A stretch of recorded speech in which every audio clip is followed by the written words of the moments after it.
Today we'll talk about how can you figure out this solution or know how you can do that on your ChatGPT app. So you just follow this ways and it's going to work with you. So all you have to do is you just go here, you go above this sign, click on it here. So then it's going to show for you a list like this. Then all you have to do next, you just go down, you click here on your name down here, you just click on it.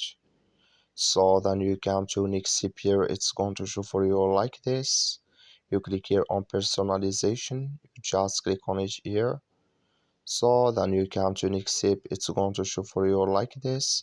Click here on customizations here, then you click here on continue.